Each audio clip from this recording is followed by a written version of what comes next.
할렐루야. 미국의 코넬이라는 대학교의 심리학과 연구팀이 1992년도 하계 올림픽이 있었을 때 그 하계 올림픽을 중계했던 미국 MBC 방송에 경기하는 중계 장면의 내용들을 분석하는 연구를 하게 됩니다. 경기가 끝나고 메달이 결정되는 순간 메달리스트들의 얼굴 표정이 어떤가를 통해서 그 메달의 결정이 그들에게 어떤 기쁨을 주는가를 연구를 했습니다. 참가한 선수 중에 동의를 받고 그 얼굴을 표정을 분석할 수 있는 대상자는 은메달 리스트가 23명이었고 동메달 리스트가 18명이었습니다. 그들이 메달이 딱 결정되는 그 순간의 그 얼굴 표정, 그것이 환희에 가까운가 아니면 비탄에 가까운가 라는 것을 통하여 10점 만점으로 점수를 평점하기로 했습니다. 그리고 경기가 끝난 이후에 시상식에서도 그 메달리스트들의 표정이 어떤가를 통해서 그들의 행복도를 동일한 방법으로 평점을 하기로 합니다. 이 시상식에서는 은메달리스트가 20명이었고 동메달리스트가 15명이었습니다. 분석 결과 경기가 끝나고 메달이 결정되는 순간 동메달 리스트들의 행복 점수는 7.1점이었습니다. 비탄보다는 환희에 가까운 점수였습니다. 그에 반해 은메달 리스트들의 행복 점수는 4.7점에 불과했습니다. 객관적으로 보면 은메달리스트가 동메달리스트보다 훨씬 더 높은 결과를 얻지 않습니까? 누가 보더라도 동메달보다는 은메달이 높습니다.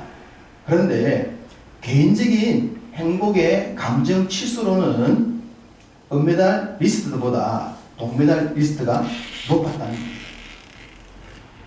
또한 시상식에서도 동일한 방법으로 측정했더니 결과가 똑같이 나왔습니다.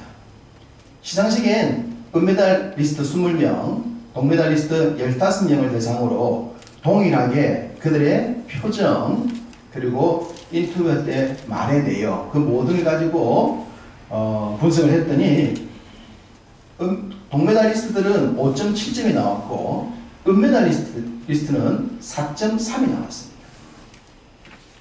은메달보다 동메달의 행복치수가 경기가 끝나는 순간 그리고 시상식 순간까지 높게 나온 거예요. 그들의 인터뷰 내용도 조사를 했더니 은메달 리스트들의 대부분의 말은 거의 이거 할 뻔했는데 라는 아쉬움만 가득한 인터뷰를 했다고. 그런데 동메달 리스트들은 적어도 이것만큼은 이뤘다라고 하는 환희와 감격의 내용이 더 많았다는 겁니다. 이상하지 않습니까? 누가 보더라도 결과는 은메달을 딴 사람이 좋아야 하는데 행복의 치수와 감정의 기복, 말의 내용들을 다 분석해보니 동메달이 훨씬 높게 나온 거예요. 왜냐하면 동메달을 딴 사람은 노메달이 될 수 있었는데 메달을 딴 겁니다. 그러니까 아무것도 이루지 못할 뻔했다가 하나를 이룬 것에 대해서 기쁨과 감격을 누렸다. 그에 반해 은메달 리스트는 금메달을 놓치다는 거죠. 금메달. 내가 조금만 더 잘했으면 금메달을 딸 수 있었는데 이것 때문에 자신이 지금 은메달을 따서 얻게 된 기쁨과 영광은 누리지 못하는 거예요. 아쉬움만 가지고 안타까운 고백들만 하고 있었다는 겁니다. 이것이 우리가 세상을 살아가면서 우리 삶의 기준을 어디에 두느냐에 따라서 우리의 삶이 달라짐을 보여주는 한 예라고 볼 수 있습니다. 삶의 기준이 어디냐? 그 기준에 따라서 많은 걸 얻어놓고도 아쉬움, 원망, 불평할 수 있고 굉장히 보잘것없는 것을 이룬 뒤에도 오히려 기뻐하고 감격하고 즐거워할 수 있다는 겁니다. 그러니 믿음의 삶을 살아가는 우리들이 이 땅의 삶을 살 때 어떤 기준에 내 삶을 두고 있는가? 이것은 너무 중요한 겁니다. 이 땅의 삶을 살아가는데 사실 이 땅에도 소망이 있습니다.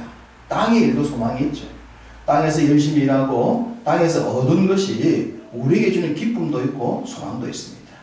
그러나 땅에서 얻어서 우리가 갖게 된 기쁨이나 소망은 부분적이라고 하는 겁니다.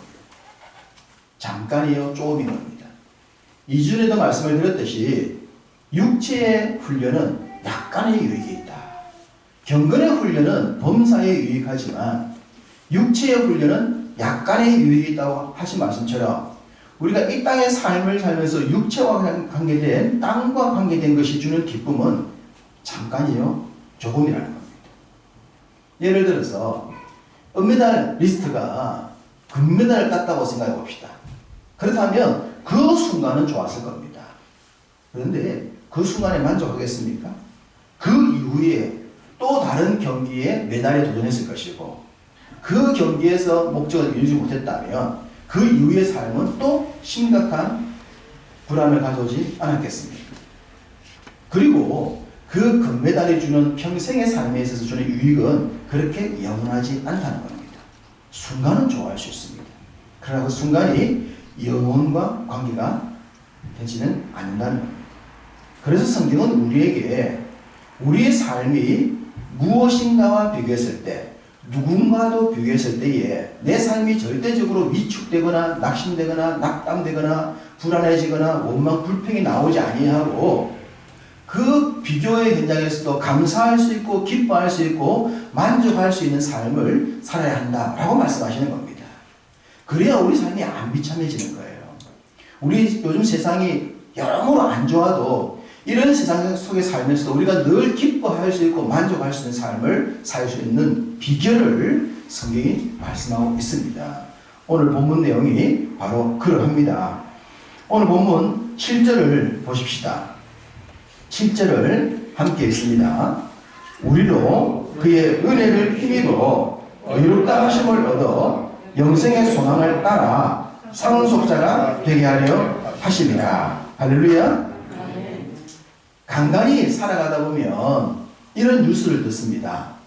별 재산도 없고 가진 것도 없는데 어느 날 자기 집안의 문중에 어느 유산이 문중 재산이 또는 돌아가신 부모님의 무슨 잘 몰랐던 유산이 갑자기 물려져 가지고 막대한 돈을 받게 됐다는 그런 뉴스를 볼 때 있지 않습니까? 전혀 없었는데 우리 집안은 별다른 집안도 아니고 뭐 물려받은 것도 없는 그런 집안인데 어떻게 문중에 연결된 그런 재산이 있어서 그게 정리되다 보니까 자기한테 몫이 떨어졌다는 거예요. 그래서 큰 돈이 떨어져서 갑자기 뭐 그 돈을 가지고 새로운 삶을 살았다. 이런 뉴스들을 볼 때가 있습니다. 혹시 여러분 중에는 그런 경험을 해보신 분이 안 계십니까? 갑자기 부모님이나 돌아가신 누구에 의해서 알지 못했던 유산이 물려져서 기쁨을 누리는 그런 경험입니다. 저는 암만 생각해도 없는 것 같고 지금까지 없었고 앞으로도 뭐 없을 것 같습니다. 또 한편도 생각해보면 없는 게 좋을 것 같아요. 부모님이 유산을 물려주기도 하지만 빚을 물려주기도 하지 않습니까? 요즘은. 그러니 물려받아서 내 삶에 좀 유익을 갖기보다는 자신이 열심히 노력하는 것이 더 귀하다는 생각을 해봅니다.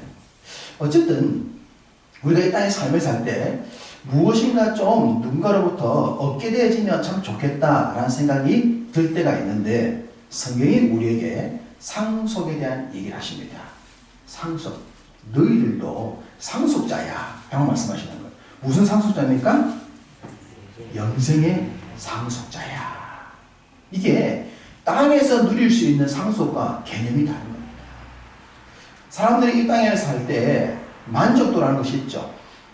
자, 집을 몇 평짜리 집에 살면 만족해질까요? 여러분 생각에 몇 평짜리 집에 살면 더 이상 불평 없이 살 수 있겠다. 만족이 되겠습니까? 여러분 한 달 수입이 얼마만 들어오면 더 이상 불평하지 않고 흡족하게 살 수 있겠습니까? 여러분의 몸, 얼굴, 몸짱, 일장 어느 정도면 더 이상 불평 없이 살아갈 수 있겠습니까? 이 땅에서는 사실 만족도라고 하는 것이 없다고 보는 것이 과언이 아닙니다.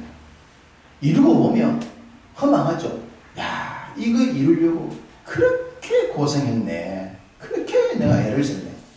이것 이루려고 누리지도 못하고 나누지도 못하고 쓰지도 못하고 그렇게 매여가지고 이루었는데 이루고 보니까 살아보니까 가져보니까 별 의미가 없거든요.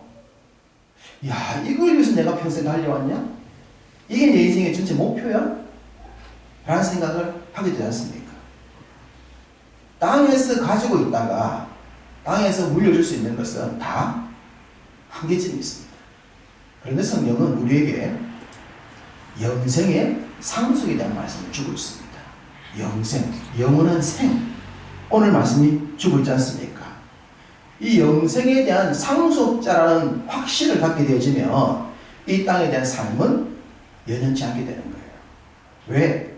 이 땅은 우리 본향이 아니지 않습니까? 이곳은 잠시 있다가 떠날 곳이잖아요. 정거장에 불과하잖아요. 여행 온 곳에 불과하잖아요. 내 집이 아니잖아요.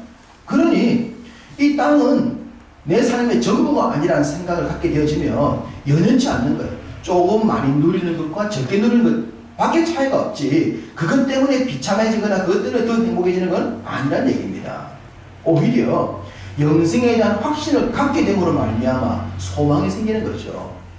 내가 들어갈 본향이 있다. 그 나라가 있다. 라고 생각해지면 지금 삶이 감사한 거예요. 지금까지 지내온 것. 주님의 은혜가 되는 것이고 돌아온 생애의 순간순간을 돌아보면 다 주님의 은혜. 이 찬송이 가사가 와닿는 거죠. 순간순간이 다 은혜였네. 그런 고백을 하지 않을 수 없는 거예요. 그래서 영생의 확신을 갖게 되면 현재의 삶이 행복해지고 이 행복해진 삶은 선한 영향력이 되어서 나를 만나는 사람들을 행복하게 만드는 거예요. 원망불평하는 것이 아니고 금메달을 따지 못한 것 때문에 아쉬워하는 것이 아니고 동메달 딴 것 가지고 만족할 수 있고 기뻐할 수 있는 삶을 살 수 있는 것.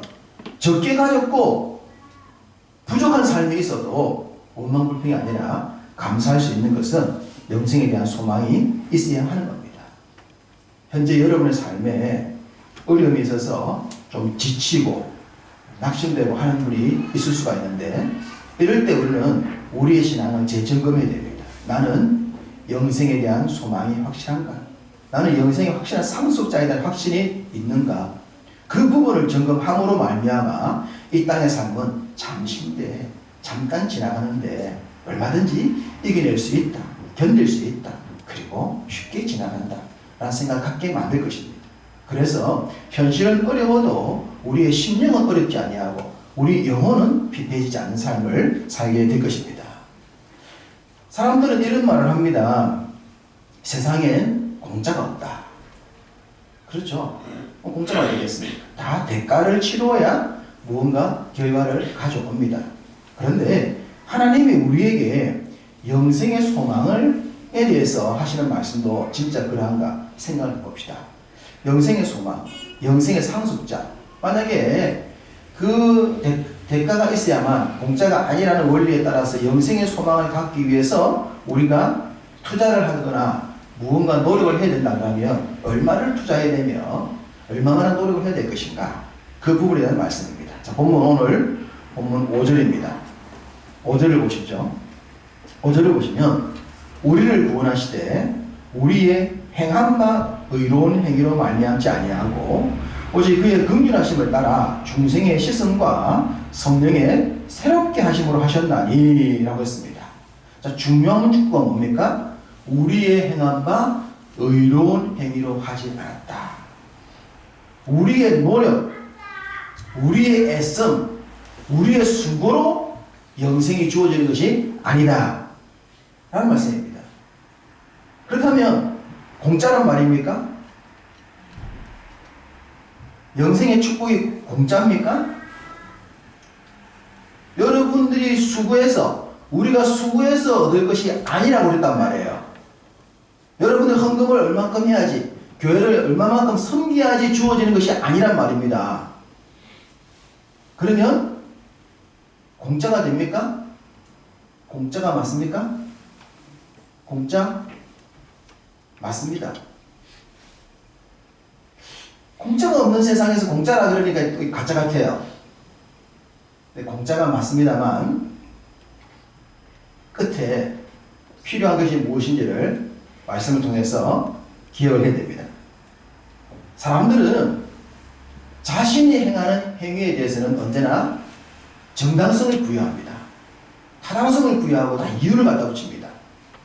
요즘 뉴스가 제일 많은 것 중에 하나가 토지주택공사가 직원들이 땅을 산 문제고 그것 때문에 막 직원들이 자살하는 문제예요. 그런데 이 문제가 터지니까 뭐라고 말했습니까? 이 직원들이 왜 우리는 땅을 못 사는데 우리도 땅 살 자격이 있다. 그렇게 말을 한 거예요. 자격이 있죠. 자기가 버는 돈을 가지고 필요한 땅 사면 됩니다. 그런데 내부 자료를 가지고 개발 예정의 땅을 사는 게 문제잖아요. 그래서 백성이 열받는 건 아닙니까? 땅 누구나 살 수 있습니다. 여러분 만약에 생각해 보십시오. 부산의 어느 땅이 개발 예정입니다. 알았습니다. 빚을 내서 땅을 사겠습니까? 안 사겠습니까? 안 사겠어요? 안 살 사람이 바보죠. 누구나 사죠. 사놓으면 몇 배가 뛰는데 누가 안 삽니까? 몰라서 안 사는 거예요. 몰라서. 돈도 끊이면 몰라서 안 사는 거죠. 알면 왜 안 삽니까? 뭐든지 했을 때에 결과가 나온다는 사실을 알면 왜 안 하겠습니까? 이들은 국가정보 내부 자료를 가지고 불법적으로 일을 한 겁니다. 그랬는데 발각이 돼서 문제를 일으키니까 자신들도 말하기를 우리는 왜 땅 사면 안 되는데 이런 말 하는 거예요. 정당하다는 겁니다. 정당하지 않은데 정당하다고 하는 거예요. 이게 세상의 사람의 특징이에요. 세상 사람들은 자신의 행위가 항상 정당하다고 생각해요. 남들은 모르겠고 나는 정당하다 라고 말하는 것이 하나님의 말씀이 없는 자들의 특징인 겁니다. 만약에 그런 식으로 본다면 능력에 의해서 땅도 가질 수가 있고 능력에 의해서 부자가 될 수가 있고 능력에 의해서 천국도 갈 수가 있다라고 말한다면 능력 없는 사람은 어떻게 됩니까? 능력 없는 사람, 우리처럼 소시민에 불과하고 능력이 없는 사람들은 더 가난해져야 됩니까? 신의 시장에 다니는 사람들은 불법적으로 투자해가지고 더 부자가 돼도 괜찮고 소시민들은 열심히 노력해도 잘 못 사는데 그게 정당한 겁니까? 능력 없는 사람들은 그러면 그렇게 바보처럼 힘없이 약하게 산단 말입니까? 만약에 그 원리로 간다 그러면 영생의 소망도 능력 있는 자가 들어갈 수 있는 거예요. 천국도 능력자가 들어가게 되는 거예요. 능력이 없으면 천국도 못 들어가는 겁니다. 그렇지 않겠어요? 내가 돈도 많은 것도 아닌데 건강한 것도 아닌데 무슨 수로 행동해서 천국 들어갈 수 있겠냐 말입니까? 그럴 수가 없잖아요. 요즘 새벽기도 요한복음을 제가 녹음해서 보내드리고 있는데 요한복음 5장에 보면 38년 된 병자가 나옵니다. 38년 동안 움직이지 못했던 병자입니다. 여러분 생각해 보십시오. 38년 동안 움직일 수가 없어서 자신의 병도 낫을 수가 없고 남에게 도움도 줄 수가 없고 겨우 얻어먹으면서 생존하는 사람이 무슨 선한 일을 할 수 있겠습니까? 그런 사람이 천국 갈 수 있겠냔 말입니다. 아무것도 할 수가 없는 그런 사람. 만약에 행위의 정당성으로 갈 수 있다고 말한다면 그런 사람 천국 못 갑니다. 그런데 우리 예수님이 그 38년 된 병자를 만나서 대화를 하면서 그 사람이 하나님의 백성이 될 수 있는 과정을 보여주고 있지 않습니까? 불교에서 가장 큰 스님이라고 말하는 분 중에 한 분이 성격이 큰 스님이라고 그렇게 하죠. 돌아가신 지는 좀 몇 년 됐습니다만 이분이 어떻게 하면 자신이 생불이 될 수 있고 득도할 수 있는가? 그래서 그분이 얼마나 큰 고행을 많이 했습니까? 장좌불화의 대명사잖아요. 잠잘 때 기대지도 않고 눕지도 않고 앉아서만 주무시는 장좌불화. 그 장좌불화를 수년 동안 하면서 자신이 그 노력에 의해서 득도를 할 수가 있고 생불이 될 수가 있고 영생복락을 누릴 수 있다라고 했는데 만약에 일반 사람들, 장자부라도 못하고 몸이 약해서 움직이도 못한 사람은 그럼 어떻게 해요? 어떻게 독도할 수 있어요? 어떻게 생물이 될 수 있어요? 그렇게 할 수 있는 큰 선임도 못하는데 일반 백성이 할 수 있겠냐 말입니다. 사람의 행동으로는, 사람의 노력으로는 이룰 수 있는 영역이 아니란 말이에요. 그렇기 때문에 하나님이 너희들의 수고한 바로 되는 것이 아니다, 이 말씀하신 거 아닙니까? 그러면 뭐로 되는 거예요? 우리가 영생의 소망을 어떻게 가질 수 있냐 말입니까? 영생의 소망, 이것은 우리의 노력이 아니라 하나님의 은혜의 메시지로 주어지는 겁니다. 자, 에베소서 말씀 한번 보고 보겠습니다. 에베소서 신약성경 311쪽입니다. 앞으로 좀 넘어가서 에베소서 2장 8절과 9절입니다. 350쪽에서 앞으로 넘어가면 311쪽입니다. 311쪽 에베소서 2장 8절 9절 말씀입니다. 같이 있습니다. 너희는 그 은혜에 의하여 믿음으로 말미암아 구원을 받았나니 이것은 너희에게서 난 것이 아니요 하나님의 선물이라. 행위에서 난 것이 아니니 이는 누구든지 자랑하지 못하게 하리라. 아멘. 믿음은 뭐다? 하나님의 선물이다. 은혜는 뭐다? 하나님의 선물이라는 거예요. 선물은 대가가 아니잖아요. 월급은 대가지 않습니까?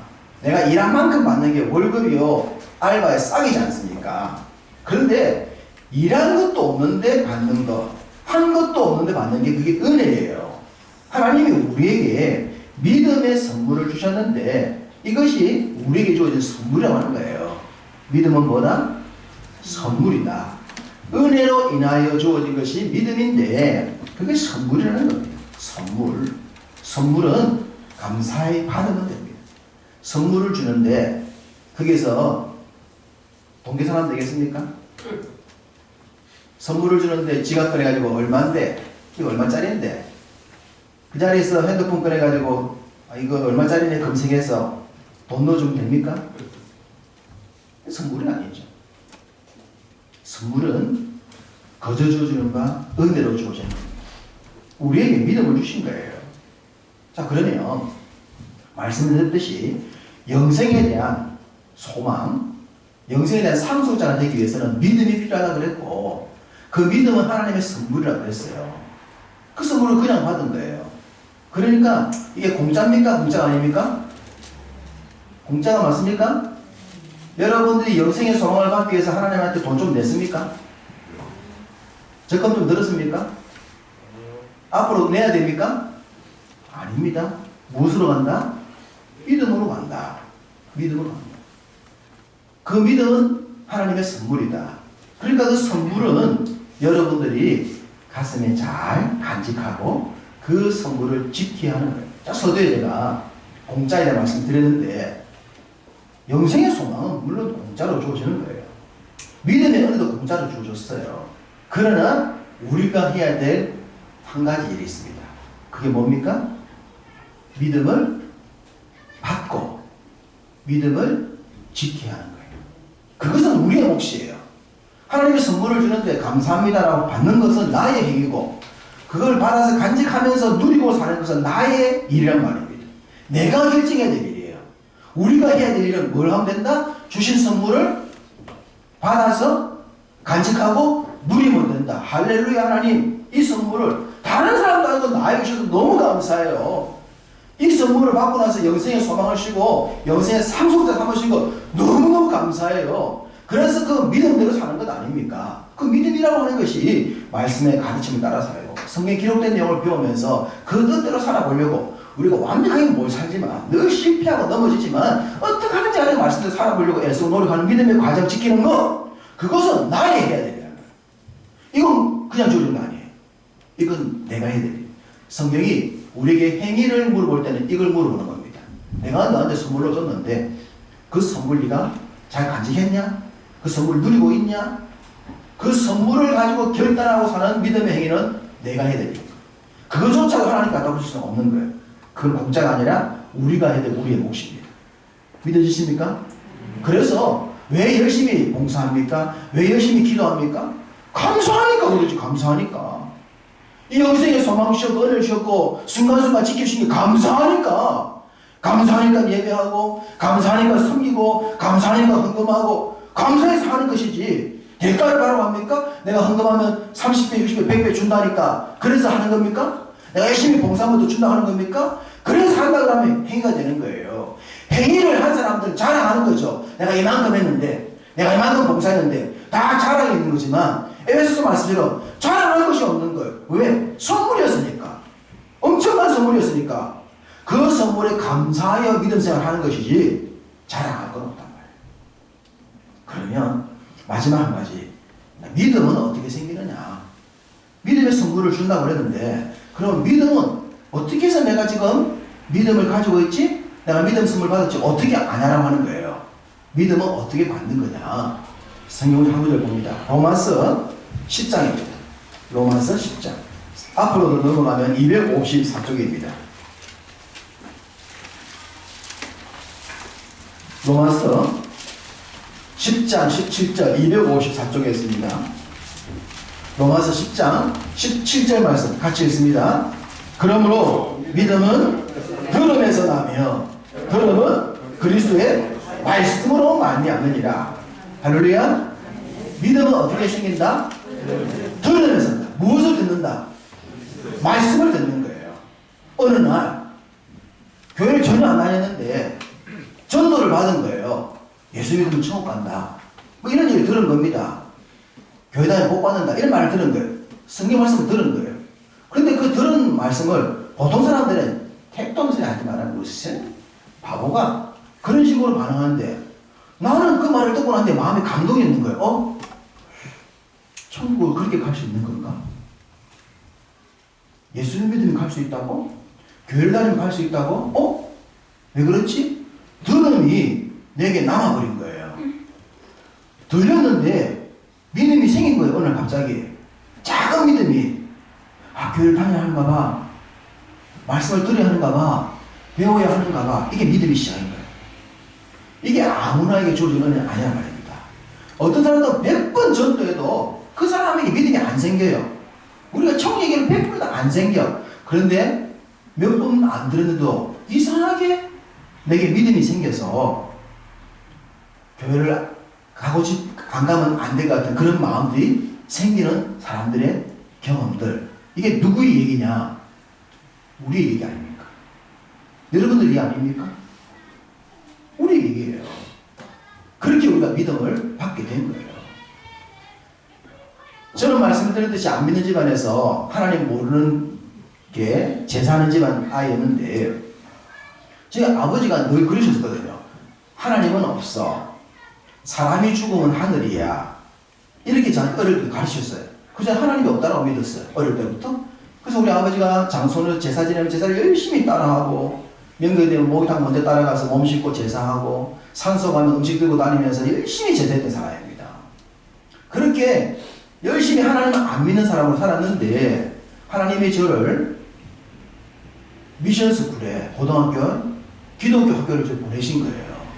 그래서 기독교 학교를 갔더니 하나님이 있다. 저는 평생 하나님 없다라고 믿고 살았는데 어느 날 학교를 다니면서 교회에 듣고 보니까 하나님이 있다고 하는 거예요. 있다와 없다는 달라도 너무 다른 것 아닙니까? 주가치가 없잖아요. 우리 아버지는 없다 그랬고 교회는 있다 그러네. 제가 영적으로 혼돈이 왔습니다. 뭐가 맞는 거야? 우리 아버지가 맞는 거야? 교회가 맞는 거야? 근데 이 땅에 교회가 너무 많아. 이 많은 사람들이 다 속임수에 빠져 있는 건가? 그런 고민을 하게 된 겁니다. 그래서 알아보자. 하나님이 있는가 없는가 알아보자. 없으면 믿을 필요 없고 있으면 우리 아버지가 잘못됐겠지. 우리 아버지가 몰랐겠지. 그래서 제가 그때부터 하나님을 알아보기를 원했어요. 하나님을 알아보기를 원했는데 고등학교 2학년 때 하나님이 저를 만나주신 거예요. 제게 믿음의 은혜를 주신 거예요. 요한복음 말씀을 통해서. 믿음이 제게 들어왔고 예수님이 들어오면서 하나님이 있다 결론이 나온 거예요. 그때부터 우리 집안의 영적 싸움이 시작되고 제 삶의 싸움이 시작된 겁니다. 환경적으로, 경제적으로, 육신적으로 최하의 삶을 살 수밖에 없는 길을 가게 되었지만 그때부터 제가 영생의 확신과 영생의 상속자의 삶을 살게 된 것 아닙니까? 들려온 어느 날 내가 믿으려 한 게 아니라 들려온 소식에 의해서 하나님의 주신 선물이 진짜인지를 알게 되었고 이게 진짜인가라고 확신하고 난 뒤에는 그걸 붙들고 지금까지 살아가고 있는 겁니다. 여러분도 아시다시피 저는 목사로 살아가기 때문에 지금까지 제 소유로 된 집이 한 번도 없었습니다. 그리고 앞으로도 제 이름으로 된 집을 가질 가능성은 별로 없습니다. 그래서 우리 애들에게 물려줄 집도 또 당연히 없습니다. 그러나 저는 영생의 확신을 가진 사람입니다. 하늘나라의 상속자가 된 사람입니다. 이 확신이 있기 때문에 우리 아이들에게 천국의 집을 다 선물해 줬습니다. 우리 아이들이 아빠한테 집 물려받을 것 없지만 저로 말미암아 천국을 선물 받고 하늘의 집을 선물 받고 그날을 소망하면서 함께 살아갑니다. 누리며 삽니다. 우리가 늘 그런 얘기합니다. 앞으로 너희들도 집 사게 될지 안 사게 될지 모르겠지만 집에 연연하지 말자. 우리가 열심히 섬기면서 열심히 누리면서 그렇게 한번 살아보자. 어제도 제 생일이라고 식구들이 모여서 이런 얘기를 나누면서 그런 얘기 했습니다. 우리가 사랑하는 사람들 섬기면서 챙기면서 그렇게 살자. 훗날을 위해서 섬기지도 못하고 사랑하지도 못하고 그렇게 살지 말고 그렇게 살자. 그래서 만나서 얘기할 때마다 천국의 상속자라는 확신 때문에 얼마나 행복한 얘기를 좀 많이 몰라요. 우리가 이 영생에 대한 소망, 확신을 갖게 되지면 나보다 잘 사는 사람이나 나보다 잘 먹는 사람이나 나보다 똑똑한 사람이나 잘 나간 사람 앞에서 비굴해질 필요 없고 기죽을 필요 없고 못날 필요 없어요. 당신 나보다 참 똑똑하네요. 당신은 우리도 좋은 집에 사시네요. 그 정도로 되지 속에서 내가 기죽을 필요 없단 말입니다. 나 뭐 내 집 없어라고 해도 뭔 의미가 있어요. 내 속에서 그들의 삶보다도 내 삶이 더 낮아지거나 불편해질 건 하나도 없어요.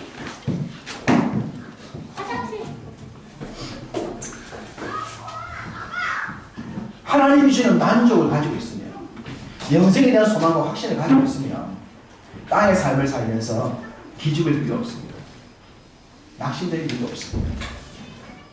여러분에게 다시 한번 이 영생에 대한 상속에 대한 확신을 재증하시기를 바랍니다. 그래서 누구를 만나든 어떤 형편에 처하든 어떤 자리에 있든 영적인 자존감을 가지고 그들이 나를 부러워할 수 있는 기쁨 가운데 살아가신다면 여러분을 통해서 하나님 나라가 든든히 세워질 것이고 여러분을 통해서 여러분 주변 사람들이 행복하게 될 줄로 믿습니다. 영생의 상속자로 하늘 아래 소망을 가지고 사는 여러분의 삶이 이번 주간도 충만하시기를 주님의 이름으로 축복합니다.